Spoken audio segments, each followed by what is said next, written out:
Amara Raja battery company ఏర్పాటుకు వ్యతిరేకంగా మహబూబ్ నగర్ జిల్లా పరిధిలోని డివిటిపల్లి, సిద్దాయపల్లి, ఎదిరి, అంబటిపల్లి గ్రామవాసులు 47 రోజుల నుంచి శాంతియుత నిరసన దీక్ష చేపట్టారు. కాలుష్య పరిశ్రమల వ్యతిరేక పోరాట సమితి ఆధ్వర్యంలో ఈ నిరసన కార్యక్రమం జరిగింది. ఈ కార్యక్రమంలో బీజేపీ మహబూబ్ నగర్ పార్లమెంట్ అభ్యర్థి డి.కే. అరుణ పాల్గొన్నారు. అనంతరం అమర్రాజా బాధితులను కలిసి వారి సమస్యలను అడిగి తెలుసుకున్నారు. ఇక స్థానికులకు, నిరసనకారులకు డి.కే. అరుణ నిమ్మరసం ఇచ్చి దీక్షలు విరమింపజేసి సమస్య పరిష్కారానికి కృషి చేస్తానని స్థానికులకు భరోసా ఇచ్చారు.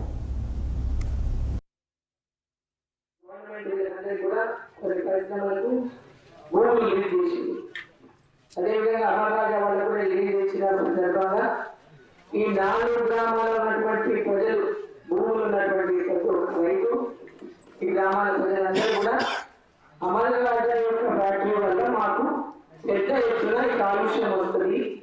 మా ప్రాంతం అంతా కూడా కాలుష్యం అయిపోయి మా యొక్క భవిష్యత్తు అంధకారం అయిపోతుంది. మేమందరం కూడా నివసించలేనటువంటి పరిస్థితి వస్తుంది అనేటువంటి ఒక పెద్ద భయంతో ఈరోజు దాదాపు 47 రోజులు దీక్ష చేస్తాము. గతంలో అనేక ఈ వ్యతిరేకంగా వాళ్ళు చట్టం దగ్గర పోయిండు, ప్రజాప్రతినిధులందరి దగ్గర పోయిండు, ముఖ్యమంత్రుల దగ్గర పోయిండు, మంత్రుల దగ్గర పోయిండు, అందరి దగ్గర పోయిండు. అయినా కూడా ఈ యొక్క ప్రజలందరి ముఖ్యం ఏంటంటే పబ్లిక్ హియరింగ్ జరిగినప్పుడు, పబ్లిక్ హియరింగ్ అనేది మెయిన్ ఉంటుంది. ఆ రోజు పబ్లిక్ హియరింగ్ అంటే మీ అందరి ఆమోదం ఉంటేనే ఏదైనా ఫ్యాక్టరీకి అనుమతి ఇవ్వాలి. మరి పబ్లిక్ హియరింగ్ లో ఆ రోజు అనుమతి మేము ఎవరైనా కూడా ఒప్పుకోలేదు అని మీరు స్పష్టంగా చెప్తా ఉన్నారు. మరి అధికారులు ఏం రికార్డు చేసేది కూడా చాలా ముఖ్యం. ఇక్కడ అధికారులు తమ రికార్డుల్లో మీరందరూ ఆమోదం తెలిపినారా, తెలుపలేదని రాసినారా అనేది కూడా చాలా ప్రముఖం దీంట్లో. మరి అలా ఉన్నటువంటి ప్రభుత్వంలో అప్పుడున్నటువంటి జిల్లా కలెక్టర్ మరి ఇక్కడ పబ్లిక్ హియరింగ్ ఇన్న తర్వాత మరి వాళ్ళ ఒత్తిళ్ల కోసం రాసినారా, మరి ఏ విధంగా ప్రజల యొక్క అభిష్టానికి వ్యతిరేకంగా వాళ్ళ రిపోర్ట్ ఇచ్చినారనేది కూడా చాలా ప్రధానం ఇక్కడ. ఎందుకంటే ఒక ఫ్యాక్టరీ ఏదైనా కావచ్చు, అమర్రాజా కావచ్చు, ఇంకోటి కావచ్చు, ఎలాంటి ఫ్యాక్టరీ అయినా ముందు పబ్లిక్ హియరింగ్, ప్రధానమంత్రి పబ్లిక్ హియరింగ్ కూడా కలెక్టర్, జిల్లా కలెక్టర్ కానీ, జేసీ కానీ ఇక్కడైతే ఏ ప్రాంతంలో ఈ ఫ్యాక్టరీ ఏర్పాటు అవుతుందో ఆ ప్రాంతంలో ఉన్నటువంటి ప్రజలందరి యొక్క అభిప్రాయాన్ని తీసుకొని ముందుకు పోవాల్సి ఉంటుంది. మరి ఇక్కడ మీరందరూ చెప్పేదాకా మేమందరం వ్యతిరేకించామని నేను చెప్తున్నాను.